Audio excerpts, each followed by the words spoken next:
জয় হোক, জয় মহারাজের জয় হোক। আপনারা আসন গ্রহণ করুন। মন্ত্রী, রাজ্যের সকল সংবাদ ভালো তো? হ্যাঁ মহারাজ, সকল সংবাদই ভালো। বাহ বাহ, ভালো ভালো। আজ রাজসভায় কি আয়োজন মন্ত্রী? মহারাজ, আপনার অনুমতি পেলে রাজনর্তকীরা নৃত্য পরিবেশন করবে। অতি উত্তম, অতি উত্তম। তাহলে আর দেরি কেন মন্ত্রী, শুরু হোক তবে।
আজ রাজামশাইকে বড় চিন্তিত মনে হচ্ছে।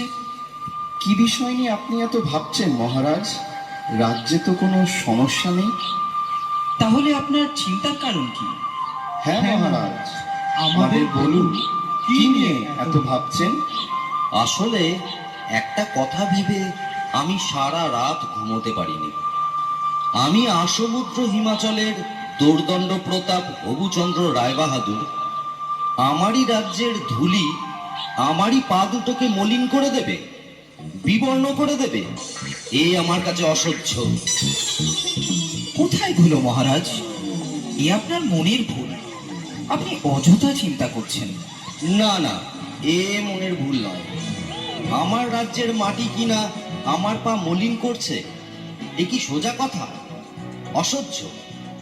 শীঘ্র আপনারা এর প্রতিকার করুন, না হলে কিন্তু কারোর রক্ষে নেই। কিন্তু রাজ্যে যদি ধুলা না থাকে, তাহলে আপনার পদধূলি পাবো কি উপায়? কথাটা বটে সত্য, কিন্তু আগে বিদায় করো ধুলি, পরে হবে পদধূলির পদ্য। রাজ্যের এত বড় জ্ঞানী গুণী পণ্ডিতরা আমার রাজসভায় আছে, কিভাবে এই ধুলির হাত থেকে রক্ষা পাওয়া যায় শীঘ্রই সেই উপায় বার করুন, না হলে কিন্তু ঘোর বিপদ। মহারাজ, মাটি থাকলেই ধুলা হবে। যদি মাটিতে জল দিয়ে ভিজিয়ে নেওয়া যায়, তাহলে আর ধুলা উঠবে না, আর পায়ে লাগবে না মহারাজ। কিন্তু সারা রাজ্য জল দিয়ে ভেজাতে গেলে তো অনেক জল লাগবে। পুকুর, নদী, খাল বিলে তো আর জল থাকবে না। সেটা তো খাঁটি কথা। মহারাজ, যদি আমরা ঝাড়ু ঝাঁটা দিয়ে সব ধুলো সরিয়ে দিতে পারি, তাহলে তো আর মলিন ধুলো আপনার পায়ে লাগবে না মহারাজ। বাহ বাহ, খাসা বলেছ, চমৎকার। তাহলে সবাই মিলে লেগে বড় কাজে। রাজ্যের যে যেখানে আছো সবাই মিলে ঝাড়ু ঝাঁটা নিয়ে ধুলো দূর করার কাজে লেগে পড়ো। বলো, এটা আমার আদেশ। তাই হবে মহারাজ। মহারাজ, আপনিও কি এই কাজে সকলের সাথে লেগে পড়বেন? চুপ করো বেয়াদব। কাজের কাজ না করে খালি বাজে কথা বলা বন্ধ করো। যা বলেছি সেটা যেন অক্ষরে অক্ষরে পালন করা হয়। যত সব মূর্খের দল।